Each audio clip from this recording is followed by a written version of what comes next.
Hello to all of you. आज हम discuss कर रहे हैं हमारा मोल कंसेप्ट। मोल कंसेप्ट जो है वो हमारी केमिस्ट्री के अंदर न्यूमेरिकल प्रॉब्लम्स के लिए एक बहुत ही स्पेशल पार्ट है। और वैसे भी जब हम कभी भी हमारे किसी भी केमिकल सब्सटेंस के अमाउंट रिलेटेड कोई भी बात किया करेंगे तो उस अमाउंट को एक्सप्रेस करने के लिए मोल कंसेप्ट का पता होना बहुत ही ज़रूरी है। अब मोल कंसेप्ट को समझाने के लिए मैं आपको बता रहा हूँ कि जैसे सपोज करो मेरे पास एक ऑक्सीजन आइटम है। एक ऑक्सीजन आइटम जो है उसका वेट होता है 16 एटॉमिक मास यूनिट यानी कि 16 AMU। और अगर मेरे पास ऑक्सीजन के 10 आइटम होंगे तो उनका फिर वेट हो जाएगा 160 AMU, है ना। फिर जैसे हमने एटॉमिक मास यूनिट या एटॉमिक मास की डेफिनेशन पढ़ी थी वैसे ही हमने ग्राम एटॉमिक मास की डेफिनेशन भी पढ़ी थी। एटॉमिक मास और ग्राम एटॉमिक मास में हमने क्या डिफरेंस पढ़ा था कि जो भी हमारे एटम का एटॉमिक मास होगा अगर उतनी ही अमाउंट में ग्राम्स में ले लूँगा तो वो जो मेरा एटॉमिक वेट आएगा वो एटॉमिक वेट होगा मेरा gram atomic weight. For example मैं आपको बता रहा हूँ, जैसे मैंने कार्बन लिया, कार्बन के एटम का वेट होता है, एक एटम का वेट 12 एटॉमिक मास यूनिट्स। और अगर मैं इतना ही वेट कार्बन का ग्राम्स में ले लूँगा तो ये मेरे पास आ जाएगा gram atomic mass of carbon. अब देखो 12 ग्राम जो है उसके अंदर कितने कार्बन एटम्स आ रहे हैं हमें ये देखना है, क्योंकि देखो एक कार्बन एटम का वेट था 12 AMU। तो AMU और ग्राम सेम यूनिट तो है नहीं। AMU जो है वो बहुत ही छोटी क्वांटिटी है, बहुत ही छोटा हमारे पास स्केल है मेजरमेंट का। और इस छोटे से स्केल को प्रैक्टिकली हम जो है वो यूज़ नहीं कर सकते। हमारे पास जो वेट को कैलकुलेट करने का स्केल है, जो मशीन है, वो हमारे पास ग्राम या किलोग्राम्स के अंदर ही है। तो इस अमाउंट के अंदर एक कार्बन तो नहीं आ रहा होगा, लाखों करोड़ों कार्बन जो हैं वो आ रहे होंगे, कार्बन एटम्स आ रहे होंगे। तो लाखों करोड़ों अरबों में कितने कार्बन एटम आ रहे हैं उसकी काउंटिंग हमें करनी पड़ेगी। तो बहुत ही ज़्यादा अमाउंट में हमारे पास कार्बन एटम्स आ रहे हैं जिनकी काउंटिंग करना ऑलमोस्ट इम्पॉसिबल है। और ऐसा नहीं है कि ये वाला केस जो है वो सिर्फ कार्बन के साथ हो रहा है। आप कोई भी एटम, कोई भी मॉलिक्यूल कंसीडर कर लो, जब हम उस मॉलिक्यूल का ग्राम एटॉमिक मास लेके चलते हैं तो उस पर्टिकुलर ग्राम एटॉमिक मास में कितने हमारे पास मॉलिक्यूल्स आ रहे हैं ये चीज़ हम नहीं बता पाते। तो एवोगैड्रो ने ये वाली प्रॉब्लम जो है वो सॉल्व कर दी। एवोगैड्रो ने क्या बोला, कहता कि हमारे पास कोई भी एटम है या कोई भी मॉलिक्यूल है, मतलब चाहे एटम हो चाहे मॉलिक्यूल हो, अगर आप अपने एटम या मॉलिक्यूल का ग्राम एटॉमिक मास लेके चल रहे हैं तो उनके ग्राम एटॉमिक मास के अंदर इक्वल नंबर ऑफ एटम्स या मॉलिक्यूल्स आपको मिलेंगे। अब ये थोड़ी सी आपको अजीब बात लग रही होगी और थोड़ा सा अंडरस्टैंडिंग भी थोड़ी सी कम हुई होगी, तो मैं आपको समझाता हूँ। मैंने यहाँ पे क्या बोला, जैसे सपोज करो मेरे पास मेरे दो एटम्स हैं, नाइट्रोजन का और कार्बन का। नाइट्रोजन का एटॉमिक मास है 14 AMU, कार्बन का एटॉमिक मास है 12 AMU। मैं इसकी ग्राम एटॉमिक मास ले लेता हूँ 14 ग्राम, इसका भी ग्राम एटॉमिक मास ले लेता हूँ मैं 12 ग्राम। अब नाइट्रोजन के 14 ग्राम में जितने नाइट्रोजन एटम आ रहे होंगे उतने ही कार्बन एटम आ रहे होंगे कार्बन के 12 ग्राम में। मतलब किसी भी सब्सटेंस का, चाहे वो एलिमेंट है चाहे वो मॉलिक्यूल है, अगर आप उसके लिए उसका ग्राम एटॉमिक मास लेके चलते हो तो सभी एलिमेंट्स के अंदर जो नंबर ऑफ एटम्स होंगे, अगर मैं एटम्स की बात कर रहा हूँ, या नंबर ऑफ मॉलिक्यूल्स जो होंगे वो सेम आ रहे होंगे। तो यहीं से हमारे पास मोल कंसेप्ट का थोड़ा सा जो है वो इंट्रोडक्शन स्टार्ट हुआ।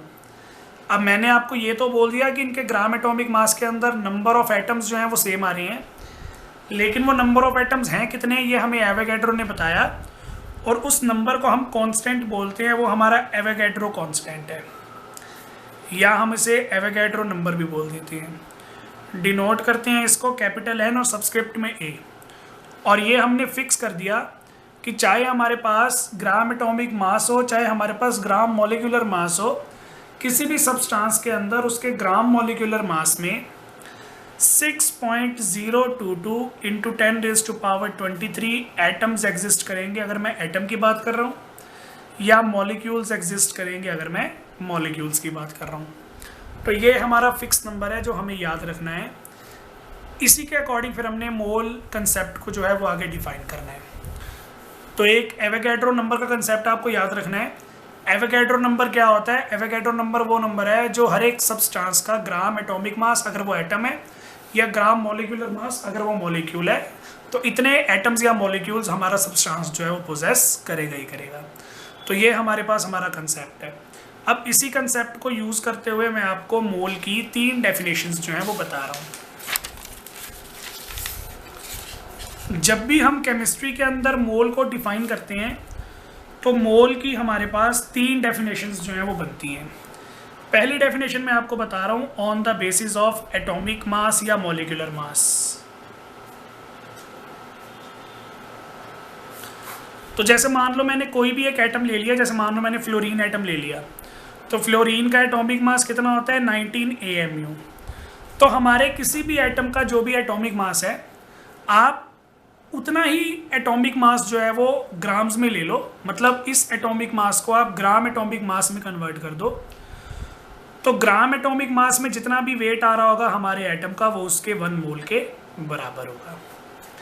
यानी कि फ्लोरीन का अगर 1 मोल सब्सटेंस में लेके चलता हूँ, फ्लोरीन को अगर मैं 1 मोल अमाउंट के अंदर लेके चलूँगा, तो फ्लोरीन जो है वो एक मोल में कितने ग्राम जो है वो आएगा? वो 19 ग्राम आएगा, क्योंकि उसका एटॉमिक वेट जो था वो कितना था? 19 से था। सेम मैं बोल दूंगा कार्बन के लिए। कार्बन का वेट कितना होता है? 12 AMU। तो कार्बन का वेट अगर 12 AMU है और अगर मैं इसका अमाउंट जो है वो 12 ग्राम ही ले लूँगा, तो ये मेरे पास जो होगा वो कार्बन के 1 मोल के बराबर होगा। वैसे ही अगर मुझे 1 मोल लेना है अमोनिया का, अब अमोनिया जो है वो मॉलिक्यूल है, इसका मॉलिक्यूलर वेट कितना होगा? नाइट्रोजन का वेट है 14 और हाइड्रोजन का वेट है 1, 3 हाइड्रोजन है तो 3, तो 14 और 3 टोटल हो गया 17। तो अगर मैं 17 ग्राम अमोनिया ले लूँगा तो वो जो है मेरा 1 मोल ऑफ अमोनिया के बराबर आ जाएगा। कंसेप्ट समझ में आ गया? कोई भी हमारे पास हमारा एटम है या कोई भी हमारे पास हमारा मॉलिक्यूल है, उस मॉलिक्यूल का जो मॉलिक्यूलर मास है या उस एटम का जो एटॉमिक मास है, अगर उतना ही वेट मैं ग्राम में ले लेता हूँ तो वो मेरे पास किसके इक्वल आ जाएगा? 1 मोल ऑफ दैट एलिमेंट या 1 मोल ऑफ दैट मॉलिक्यूल के इक्वल आ जाएगा। तो ये हमारे पास हमारा कंसेप्ट है। इसी के रिगार्डिंग मैं आपको आगे न्यूमेरिकल भी प्रैक्टिस करवाऊंगा, तो ये कंसेप्ट पहले क्लियर कर लेंगे, उसके बाद हम क्या करेंगे? न्यूमेरिकल्स की प्रैक्टिस करेंगे। तो ये हमारे पास हमारा कंसेप्ट आया। सेकंड जो हमारे पास डेफिनेशन है मोल की, वो है हमारे पास नंबर ऑफ एटम्स या नंबर ऑफ मॉलिक्यूल से रिलेटेड। ये वही वाली डेफिनेशन है जो अभी मैं आपको पीछे बता रहा था, एवोगैड्रो नंबर वाली। जैसे सपोज करो मैंने किसी भी सब्सटेंस का 1 मोल ले लिया, जैसे मान लो मैंने कार्बन डाइऑक्साइड ले लिया, तो अब जैसे CO2 था, CO2 का वेट हमारे पास था 44 एटॉमिक मास यूनिट, इतनी अमाउंट मैंने ग्राम में ले ली, तो ये इसका 1 मोल के इक्वल आ गया। अब इस 1 मोल के अंदर कितने एटम्स हमारे पास प्रेजेंट होते हैं, कितने मॉलिक्यूल्स हमारे पास प्रेजेंट होते हैं? जितने मॉलिक्यूल्स हमारे आ रहे होंगे एवोगैड्रो नंबर में। मतलब अगर मैं 1 मोल लेता हूँ कार्बन डाइऑक्साइड का, तो इसके अंदर कितने मॉलिक्यूल्स आ रहे होंगे CO2 के एवोगैड्रो नंबर जितने, जो हमारे होते हैं 6.022 into 10⁻23 molecules of carbon dioxide. तो ये हमारे पास हमारा कंसेप्ट है। अगर मैं यहाँ पे मॉलिक्यूल की बात कर रहा हूँ तो मुझे यहाँ पे मॉलिक्यूल ही लिखना पड़ेगा, लेकिन हमारी कुछ स्पीशीज़ ऐसी होती हैं जो एज ए मॉलिक्यूल एग्जिस्ट नहीं करती है, एज ए एटम एग्जिस्ट करती हैं। जैसे मैं बात करूँगा यहाँ पे मेरे पास 1 मोल है आयरन का, तो 1 मोल ऑफ आयरन में क्या आ रहा होगा? आयरन का ना एटॉमिक वेट होता है 56 और यही अमाउंट हमें ग्राम में लेनी है। तो 1 मोल ऑफ आयरन जो होता है उसमें कितना अमाउंट आ रहा होगा? 56 ग्राम आयरन आ रहा होगा। ये तो मैंने पहली डेफिनेशन के अकॉर्डिंग बता दिया। सेकंड डेफिनेशन के अंदर कितने एटम्स आ रहे होंगे? 6.022 इंटू 10⁻23 एटम्स आ रहे होंगे किसके? आयरन के। तो ये हमारे पास हमारा कंसेप्ट होता है। तो जैसे मैंने यहाँ पे मोल्स को अभी वेट के अकॉर्डिंग जो है वो डिफाइन किया था, वैसे ही मैंने मेरे मोल्स को जो है अब वो मैंने डिफाइन कर लिया है according to the number of atoms या मॉलिक्यूल्स। एटम्स में तब बोलूँगा जब सब्सटेंस हमारा एटॉमिक होगा, और मॉलिक्यूल में तब बोलूँगा जब सब्सटेंस हमारा मॉलिक्यूलर होगा। नेक्स्ट फिर हमारे पास आ जाती है थर्ड डेफिनेशन, और थर्ड डेफिनेशन जो है हमारी मोल की, वो आती है सिर्फ और सिर्फ गैसेस के लिए, जब मैं गैसियस सब्सटेंसेस को रीड आउट कर रहा हूँ।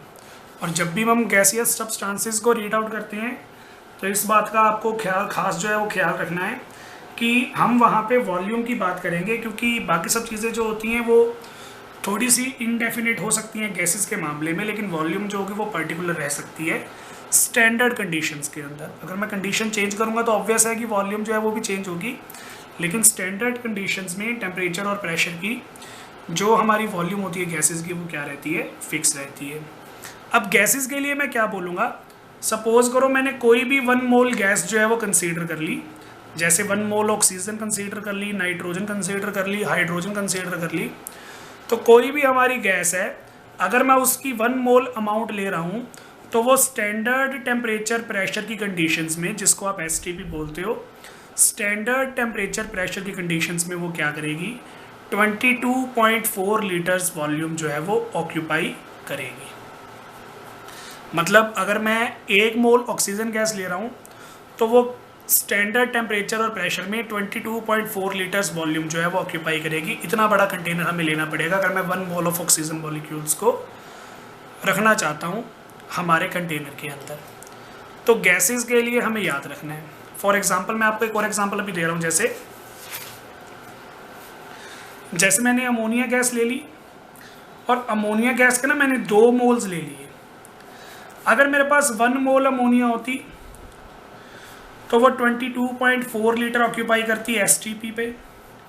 अगर मैंने 2 मोल ले लिया अमोनिया के तो वो हमारे ऑक्यूपाई करेंगे 44.8 लीटर्स STP पे।